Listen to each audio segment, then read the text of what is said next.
So G-Rex, we just wrapped with Catmandu. How do you feel about that episode? Such a great episode. Like, refreshing, right? To see life through a kid's eyes. Especially somebody who has ADHD and autism. Yeah. I was just trying to think of like the words to describe how I feel after that one. And it was just super heartwarming and like, how do I say it? Like I'm inspired by him. And yeah, me too. I'm inspired by him, and he gave me a different perspective on life. And like, even though he had all those struggles, I mean, he's going to college and he ended up on high honors at the end of it. And he was bullied in school. He went through all that shit. Yeah, and he's just so self-aware at such an early age. Yeah. That it blows my mind, and I'm also like very hopeful for the future, right? Like if this is our youth now, like, and who will eventually, like, I think he's going to make big waves being a director. Like, I'm very, very excited to see his future and to see where that takes him. Welcome to another episode of Shit That Goes On in Our Heads. Episode, fuck me, god damn it. Okay, number one.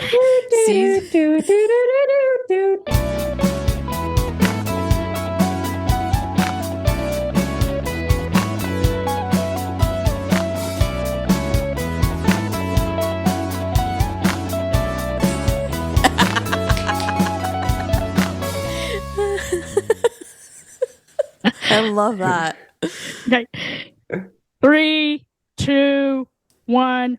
Welcome to another episode of Shit That Goes On in Our Heads. This is season 2, episode 8, and we have a very special guest today, Catmandu. Welcome, Cat. Good to be here. Thank you so much. So, would you like to give yourself a little introduction? So, hi. My name's Catmandu. Cat is in the feline, and I'm here to talk a little bit about myself. I know G-Rex because of COVID, and I don't really know what else to say that much. Yeah, I'm a senior in high school. I'm just about ready to get out of school, and yeah, I don't know what else to say. I'm sorry. What's next after high school? I'm going to film school in the fall. Okay. To be a director. Yeah. I love that. What's your favorite movie? It depends on the day, but I'm feeling more like probably Evil Dead 2. I'm a big Sam Raimi guy, so it's gonna be any of his flicks. Nice. I love that. If you had to give somebody like a starter pack of movies, like you have to watch this, no ifs, ands, or buts. Can you give me like 3? If I had to give you 3, no ifs, ands, or buts. Okay, so first, Wizard of Oz. Ooh, classic. Because absolutely. I mean, what it did with Technicolor, it being a big budget adaptation, of a well-loved book, like I don't even have to explain. Like, it's Wizard of Oz. Another who, and then you say another. Oh man. Well, I feel like it would have to be Star Wars. Okay. Plain and simple. And then I feel like lastly, probably Seven Samurai. Sorry, geez, it's been a long day. But especially that, because I mean, even Star Wars has to take a lot of like cues from that film. I mean, and now it's gone on. It was what led to like Magnificent Seven and everything. And love to give some like love to foreign cinema. So yeah, I mean, I feel like those 3. I mean, there's like I could like name off 10, but I feel like for me, like those are kind of where like film has like made the most inspiration, I feel like, for a lot of things. But that's just the kind of things I can name off at the drop of a hat. Nice. And if you need any Marvel movies, this man can give you a list of the starter pack to Marvel movies. There was one Saturday that we must have watched. I think we watched like 5 Marvel movies, and he was giving me like all the filming aspect of it. It was a really interesting way and perspective to watch the movie, because you're seeing it from like a director or a film student's perspective, and not as a moviegoer's perspective. I learned a lot that day. It was probably like one of the coolest days of just like watching a movie. I have a really random question. Yeah. So normally when I watch or not watch movies, but the movies I tend to like are either movies that have a storyline that upsets me, or like not upsets, it invokes an emotion of some sort. I like those. But oh, me too. Like I have like family members, like especially my grandmother, like she's somebody that like likes complicated stories, or like even like my grandfather, he never liked endings where like he was a biker. He hated Easy Rider because of how that ended. I'm just like, I love tragic. I like endings that feel appropriate to the story. yeah. Like I love those. I mean, to a lesser extent, but like I mentioned, like I love like the Evil Dead movies. I mean, most of those have some kind of cliffhanger, and I just love it. I just love I horror movies especially are like something I have a big love for. And I just love feeling, and just whatever it is, I just love getting a rush from those feelings. And I mean, everyone has like either painting or podcasting or whatever have you. Everyone has some kind of art they grasp onto, and for me that's film. Yeah, so that kind of leads into the question I had, because I was very curious from your perspective if the storyline is just as important to you versus how it's filmed. Oh, don't do that to me, man. Especially as a precursor, like a prototype film student. We'll edit out that question. No. I love it. I'll go with it. I'd be mad if you didn't have a wonderful voice and you weren't a great person. Yes. But that's a tough question. And for some, I think it's when I grow older and hopefully wiser, I can look back onto this podcast and I can see my perspective change, because it'll undoubtedly change. But for me, both are very important, and both are on. I'm gonna say the boring answer, but both are important. You can have it depends on your story. You can have a beautiful like movie that each frame is like a painting, but the performances are just horrible. And as a human, you're trying to empathize with the movie and the product and the and the characters. And when you can't, that's going to take you out. And same with, as long as the story is, you can empathize with the story, you can empathize with the characters, and it is coming from a place of some kind of love and passion, and it's on the director to tell a story, using the camera angles they need to tell that story successfully, and to guide the actors and performers to add the flavor to that story. Everything needs to come together. It's not one thing. That's the thing about movies. You can't have, it needs to be balanced. You can't just have like poor actors and great cinematography, or, a great script. It all needs to coexist, and all needs to be great. It's like any work environment or any product, Yeah. But I think that's cool that you can see the balance between the two, because I'm starting to notice it now. Like, I have a friend who's very into movies. I have a coworker also very into movies. My husband Bizzle on occasion will know some random fun fact about how the movie was filmed. Like, this is all one take. Did you notice? And I'm like, no, but I'm starting to pick up on those things. Yeah. So I think it's cool that you can see the balance already. You're not like me struggling to learn the two. Yeah, especially for me as somebody who, comes from, nowhere, who just comes from, the speck of a gas can. I just want to. I'm a very passionate person. I'm somebody that has a lot of whatever they do. I'll do it with love, and I'll do it, with drive and determination. And for me, I'm determined to do movies. And I come from nowhere. So I want to do the best I can with what I have. And what I have is nothing except except a love and a want to educate myself. I believe that humans are natural born educators, or natural born learners, really. We're here to learn and absorb. So for me, that's what I've been doing for most of my adolescence, is just learn and absorb. And I just want to know the most I can for myself, not so I can compete with other people, but so I can know, so I can do the best I can. I mean, when I've absorbed myself with a lot of like video essays and videos. And there's one I once watched that was like, you don't need film school to be successful. And it was a great video by this writer.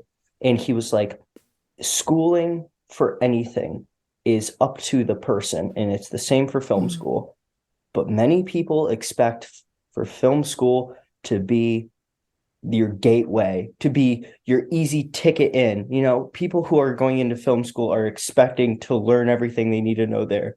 And that's never what I've wanted to do. I'm not learning I'm not going to learn in film school. I'm going to gain more knowledge and feedback of what I need. I'm there to grow my skill. I'm just there to learn more and get more context, Yeah. Yeah. So like for me, I just need to absorb more information. I'm still an amateur, but I've done a lot for myself as an amateur, and I'm proud to do that. I'm in a stage where I'm not expecting for people to spoon feed me, I'm pretty self-reliant, and for me, from getting also a lot of like feedback and a lot of perspective from other people, that's not a quality a lot of people have in the industry. Yeah, or just in life in general. Yeah. Or like life in general, But but for me especially, it's like I'm just trying to focus on myself here, for me it's just I believe about focusing on myself first, so I can worry about other people second, because so that I'm successful, I need to figure out my shit first. It sounds selfish, but no, this No. is like Not selfish at all. Yeah, not at all. It's literally like if you've ever been on a plane, what they tell you, like if the oxygen masks come down, put it on yourself first. And then I'm very curious if you've always been this driven, or was there how did you get to this point? Because you seem very. That's what I was going to ask. Yeah. Do you think that the factors of like how you grew up and how you grew up? If you want me, if you want me to get into it, I can get into it, girl. Yeah, I think that's what we're.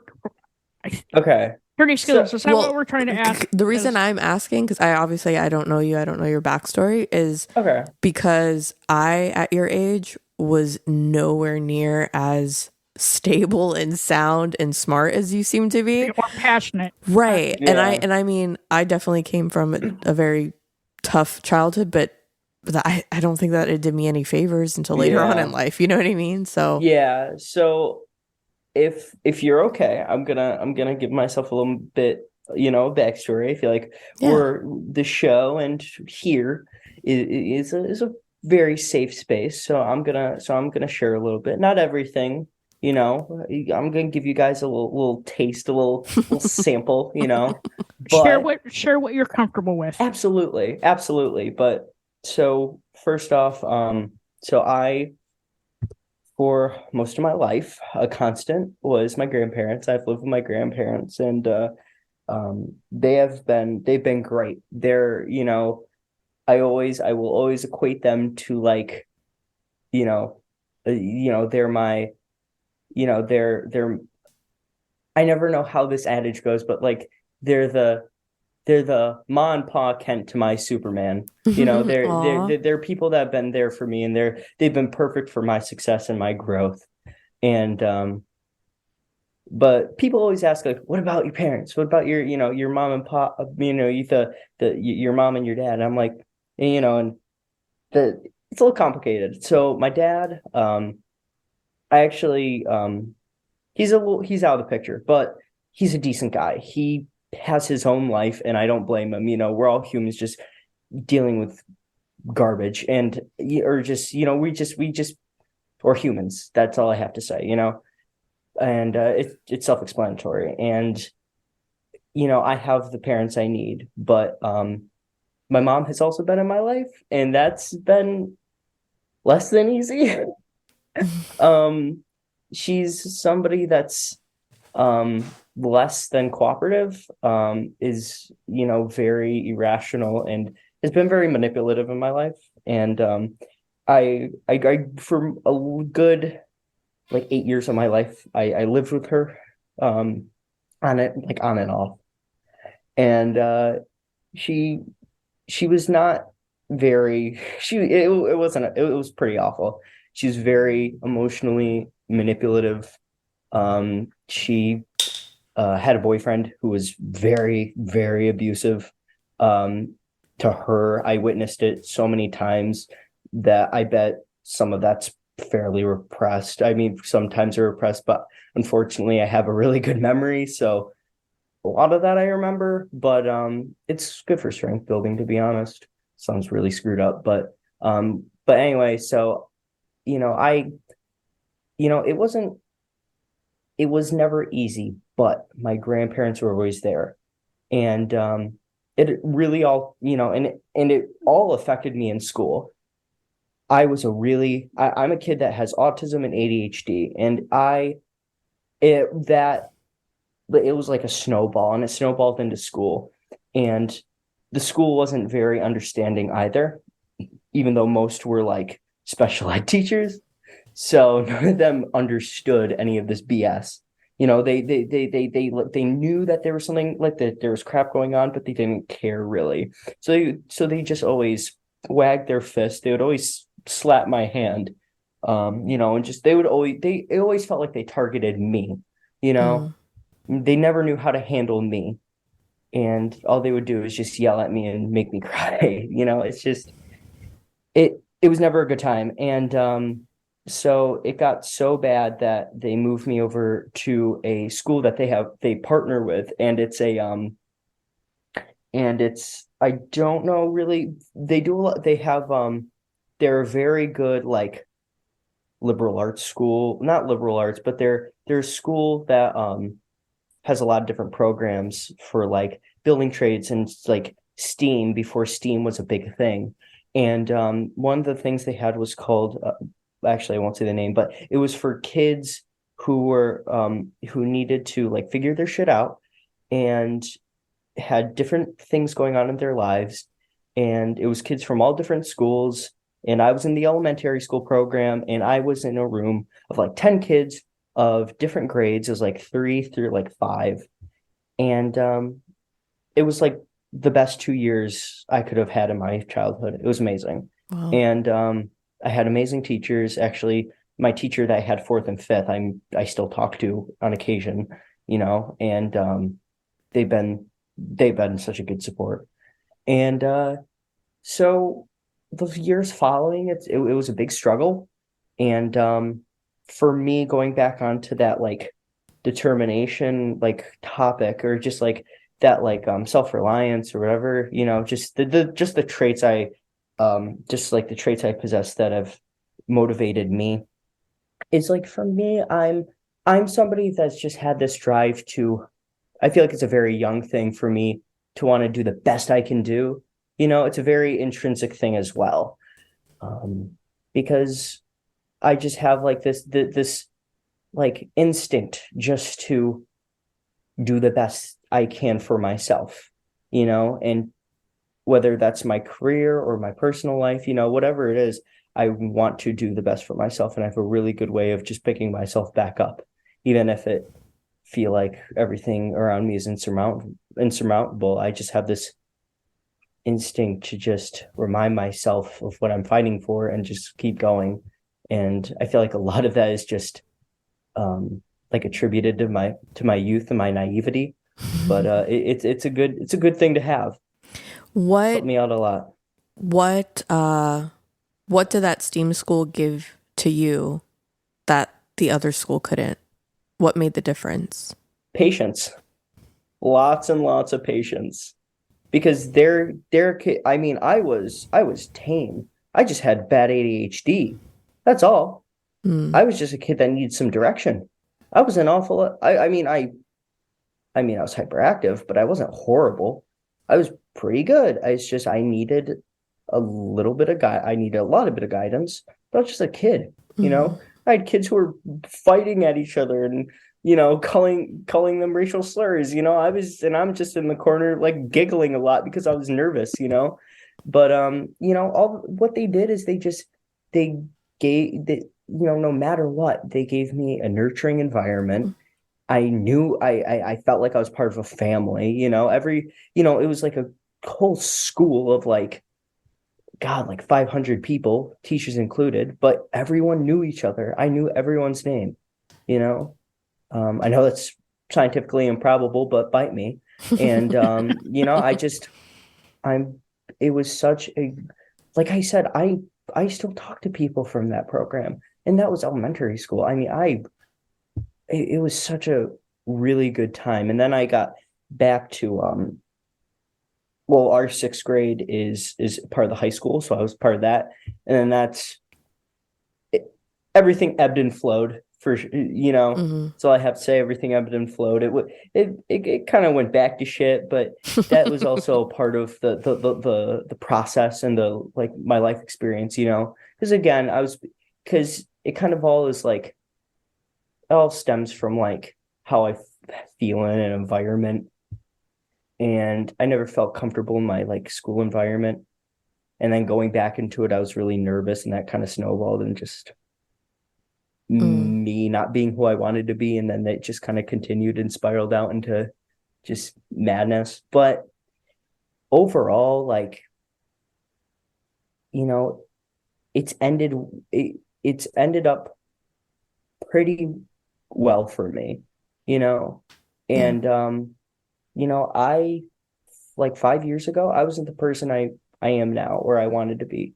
And I know I know everyone changes with time, but I mean, for me, kind of the point I've wanted to like the point I'm like trying to get at um is really everything came to a head for when COVID started. A little before COVID, but COVID was definitely like the spark.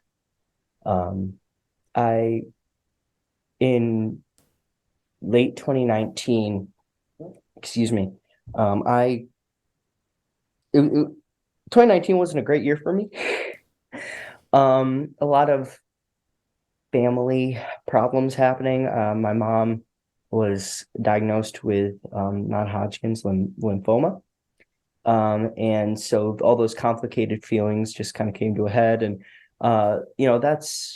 it is what it was. And that was a lot. And there were some other things going on, I bet. I can't really think of it right now, but it wasn't a good time. And I was a freshman at the time, and I was at the lowest I could have been. My mental health was low. I was overweight. I started to not even feel like life was worth living. I was depressed. And I mean, I was a shit at school. I really was. But again, I was somebody that didn't have any guidance. I really didn't. And people just, even though people were like, oh, this kid is a lot, he's such a mess, it's like no one gave me even the chance to help me, really. No one, maybe a few people did, and they were great for that. And they've helped me. Those words have echoed in my mind to get me where I am. Those people were a lot of help, but many weren't like that, and many really, really hurt me and were detrimental to my success. And they stopped me for a good period of time. I let them stop me. It's our choice. It's our choice. It's usually our choices and not our circumstances that stop us. But sometimes that's not true. But I digress.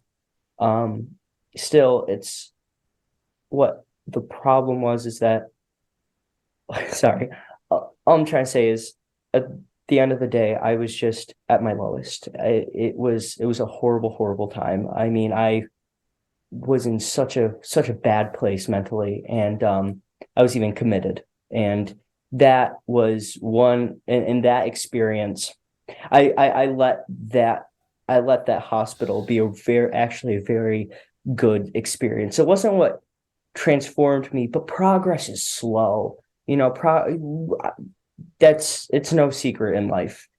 And but it helped. It really did. It was one part. It was one part of a greater whole.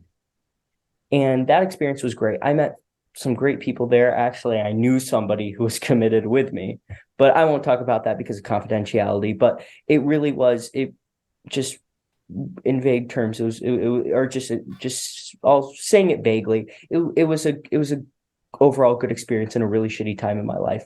But then in January of 2020, in the new year, I went back to that same school I did in fourth and fifth grade, and it's almost like history repeating itself. Like I was lost, didn't have any guidance, and they put me back there. You know, when I thought I was out, they pull me back in. I know that's the quote. My autism is really is really kicking me right now internally, misquoting that quote. But anyway, so I went back to that school, and it's for another program, and it was called the Lighthouse program, and to help guide kids. And it's exactly what I needed. Again, it was a class of like 12 students or 10, it's pretty small, of kids who needed more guidance and didn't know what was going on. And I got along with everybody. I mean, it took me like a month. It was a 3-month program. It took me a little bit, but at the end, I mean, it was a great experience. So what it was is for me, it went from January to March. Mm-hmm. So everything was great. It was a really good experience, but then I had to go back to school, March 10th, 2020. Okay. And look at this kid. He's bright-eyed. He's back at school. It's still like a pretty crappy experience, The days go by, and then March 13th happens, right? And then COVID hits. Okay. So after I go back to school and get some of my shit figured out, COVID hits. But here's the thing. Okay. I've always been an independent and I'm an ambivert, which is like the in-between of an introvert and extrovert. So, I love people, and actually I really enjoy being around people, and I kind of need it sometimes, but sometimes I just like to like say fuck all y'all and be with my cats, like watching movies. That's just me. That's me. And G-Rex can attest to that. Like that's a lot. That's how I'm feeling right now. Like like being with people I'm comfortable with, Mm-hmm. but overall, like I'm gonna throw a cat at you if you mess with me. I know you just want to go home and be with your cat, Jesus. Yes. But like, just to interject for a second. Yeah. So, my wife and I met you and your grandma in June of 2020. Yes, you did. Oh, May. May of It was 2020. like early May. Early May, like right in the height of fucking COVID, right? Oh, like, yeah. Everything up here was shut down. My wife and I didn't know a frickin' person here, and it was you and your grandma that helped open some doors for my wife and I. And I have to tell you, Catmandu, that between then and now, you have grown so much, and I have such a respect for you and your craft, and just watching you grow has been an honor. Yeah. I saw you in 3 plays. I've seen you sing. I've seen your films. You are amazing. And so don't ever let anybody tell you that you're nothing, because you really are something special. Okay. And I'm super excited for you. And you made me a little emotional. So, Dirty Skittles, do you have any questions? Because I need to blow my nose. Right. I do. I have so many questions. So you went back right before COVID. You found that structure, the same family feeling, right? Yeah. That you so needed. Yeah. I guess I'm curious this whole time, when did you find out that like you were struggling with ADHD and autism? So I knew from the get-go, to be honest, especially third grade. Third grade was like awful. It was horrible. It's one of the worst experiences. It's one of the like from my point of view, one of the worst school environments I've ever seen. It was truly awful, with a teacher who was a special education teacher and is now no longer there, and with a vice principal who looked after me, like associate principal, whatever. They were looking after me. Now they were actually told at another school district to never work again. So I was working with some pretty horrible people, Wow. and with a principal that's not even working in that district anymore. So yeah, working. I had the cards against me. So yeah, so I've known pretty much for ADHD from the get-go. They never let that go. Oh, you have ADHD, you're so hyperactive, you're so energetic, Yeah. I can never understand you, you're saying things at a mile a minute. And then I'd be like, what? But overall ADHD has been like a big, people have never let it down. Like, Right. oh, I was hyperactive. Now, not so much. I'm fairly more chill. I've unlocked my potential and I've just mellowed out. But with autism, I was diagnosed at an early age. They said mild case of autism. I mean, yeah, it's not like debilitating, but right now for those lovely audiences at home or the gym or I'm right now I'm saying no.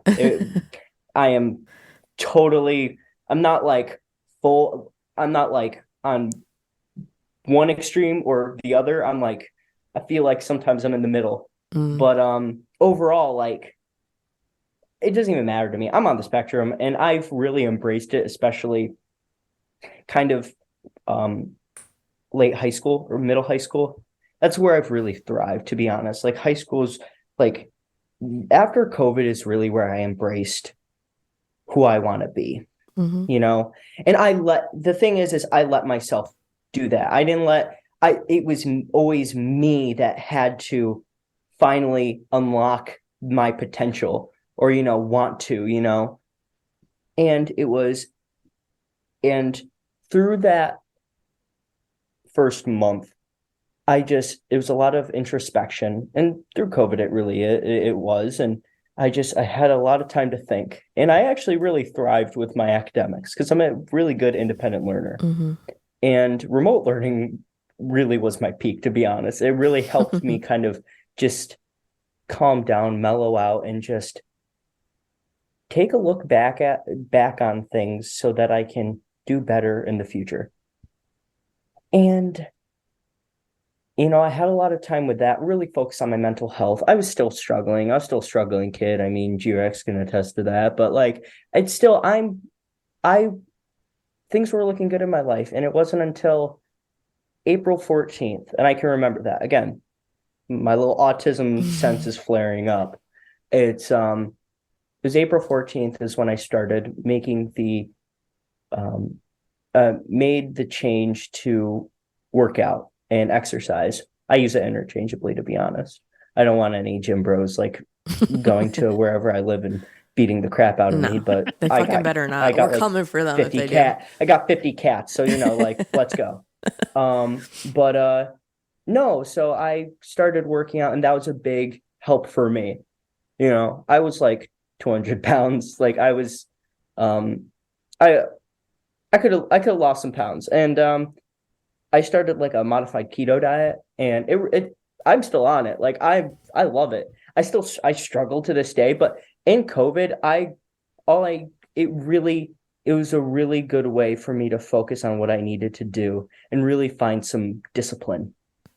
It was great, and I used I'm gonna shout him out, this great YouTuber by the name of Scooby 1961, this great fitness YouTuber who he is he is this wonderful fitness YouTuber. Has been there since like 2008, and all he has is some like some shorts and a fedora, and he just makes great videos about fitness, especially for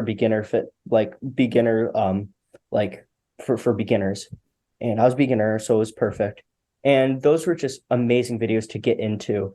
And overall, that was like a really great use of my time during COVID, among other things, and really just kind of surrounding myself with positivity and doing what I needed to do. I was volunteering at our local library because even before COVID, I was giving out food for a program we do.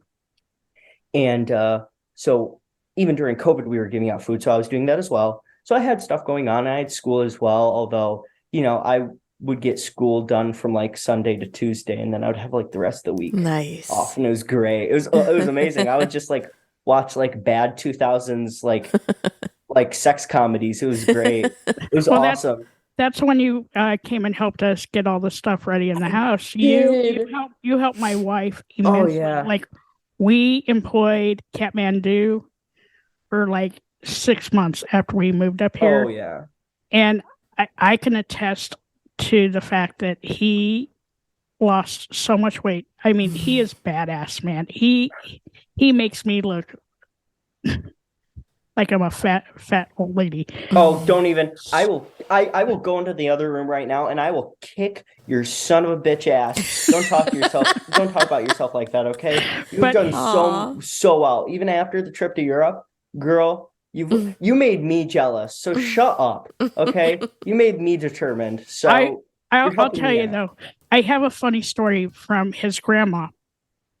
He got a jump rope, and his room is above her room, and he got a jump rope, and he would be jumping rope up there, and she would tell me that it sounded like elephants jumping on the roof, and that she eventually told him, I believe she told you needed a jump rope outside, or not during the middle of the night. So that's kind of true. Kind of true. I've always jump roped outside because I can't think of anyone who has that space to fucking jump rope in their own house. Okay, no fucking way. If you do, you are like a property brother. Like, you know how to manage a house. Okay, I don't think anyone's a property brother. Okay, all right. So whoever thinks they can, put your hand down and like shut up your ass. Okay, I love you. But overall, like, no, I actually, no, there's so many stories to tell, but anyway, so it is true, kind of. So, I wasn't actually living above her, during COVID.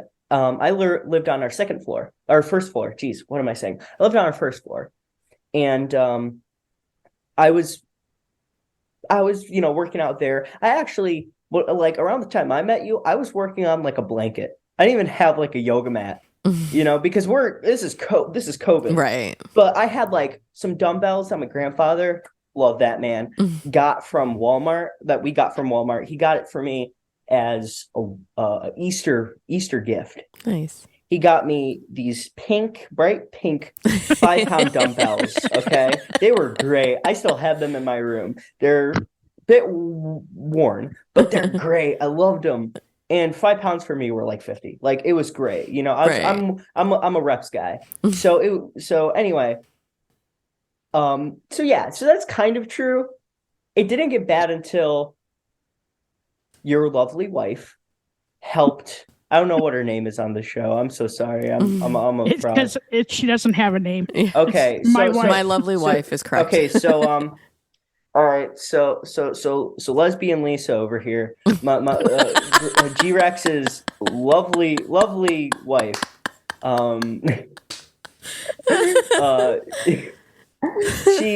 she helped spay and neuter all my cats, including my beloved Jesus. And and where I was living, it didn't have doors. Don't ask why, it just didn't have doors. And so I was like, and my cat Jesus was always picked on by the other cats. So I'm like, okay, I need to live somewhere. We have a second floor bedroom that hasn't been used in a while, like a while. So that night when she got back home, I was like, okay, I want to be with her while she's recuperating from her being spayed.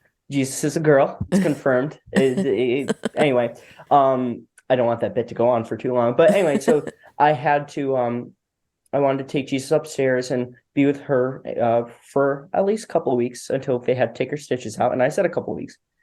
And I brought all my crap upstairs. I even put my TV up on a stand we had. And so I was there for the next couple of weeks. I think I even remember the date. It's like June 15th or something. But I was like, after those 2 weeks, I'm like, no, I'm probably going to make this my permanent room. And honestly, like, we had a filled closet that was full of clutter. The bedroom was still like a work in progress. It had like a shelf that needed to be taken out. And like, but I was living there. And then I start little by little that summer. I had a lot to do, but I was also taking it was a nice walk-in closet. So I was taking crap out of the closet. I was like doing all this. It was like I even found like an old baby book of me. And I found a bunch of my old I found a few of my old elementary books. But anyway, so I got that cleaned out. I got that room cleaned out. The room doesn't look as great anymore. I'm figuring that out too. But when you have like 3 cats, it kind of can get a little messy. They're 2 of them are terrors. Jesus is my little angel. Love that. I love that kid. I can just do a podcast about my cat, but I won't because that'll look sad and unattractive unless you're into that sort of thing. But yeah. So and G-Rex is just laughing. That's beautiful. Love you, girl. So yeah, I started working out again up in my room, and that's really when I started sounding like a freaking elephant. I would just be doing some some jumping jacks, or some like not bicycles, but like mountain climbers. Yeah. Get my glutes up, and then like she'd just be like, "What the hell are you doing? It sounds like fucking Jumanji up there." Joking aside, so that's where it kind of comes from, It's just I would just do like some mountain climbers, some shit, and it's all great. I now, thanks to G-Rex, I now work out at the gym, and that's a work in progress. Like I started late January, and I'm still I still struggle there. It's May. I don't know if that's a bad thing or not, but I still struggle at that gym. There was one time where I'm just like, I can't fucking do it anymore, and I was like to tears. Like I just got like overwhelmed, and I'm something that's in my head. Like I can get my head pretty goddamn easily. So it's still a struggle, but for me, like the thing I take away is like it's a work in progress, and as long as I'm there and I'm trying, I'm doing something right. So it's a lot. It's not where I would like to be. However, I take everything as a learning experience. And I mean, now even after COVID, I still struggle with like my diet because I was really good with my diet. But now it's, now I'm a little more flexible. But for me, that's also a learning experience. And because now pre-COVID, I know COVID's not over, but, when there's the lockdown and lockdown and post-lockdown, 2 very different realities we live in now. So now that I have access to the drug that I like to call sugar and carbs, that can make things a little more complicated. And in moderation is something that I struggle with. Absolutely. Because sometimes I just say, screw moderation. I'll eat my brains out of, some Nutter Butters, and then 2, and then 3, and then 4 and 5. I'm not somebody that's like gonna break and like get like a bunch of Snickers at a Dollar General or whatever. Not that kind of person, which is kind of good. But overall, it's still a struggle for me. I still struggle. It's again not where I want to be, but I have to take it in stride because if I don't, I'm just gonna crumble within. But don't ever offer him potatoes because the answer is going to be no. But if you show him a box of Mike and Ike's, and you are a supplier. Okay, I'm not okay. I've grown for another growing opportunity. Anytime, so this turd over here, she would she's actually a great like tutor, but she would tutor me, and she's like, "Bray, Mike and Ike's." I'm like, you know what? I'm doing pretty good. It's a good week for me. Yeah, sure. And then 2 boxes become 4 boxes. It's like it compounds. G-Rex. How dare you? They're a bastard. How dare you? so I know that you've like had some like really hard struggles in your life, like some really sad shit that's happened, and but you've also really strived. Like I've seen you in plays, and I've seen you in your musicals, and I've seen you like go to like the thing for the Rotary Club and your volunteerism. I mean, for somebody who's not even 18, you've done more with your life than I think I did in the 4 years I went to high school. And same. I think that really says a lot for you, right? Yeah. A lot about you and about your strive and your determination and just your zest for life. And I've also seen how you've interacted with not only your grandma and your grandpa, but other adults around you. And you truly are an inspiration. And I can't wait to see what the future brings for you and your filmmaking and just how far you go in life.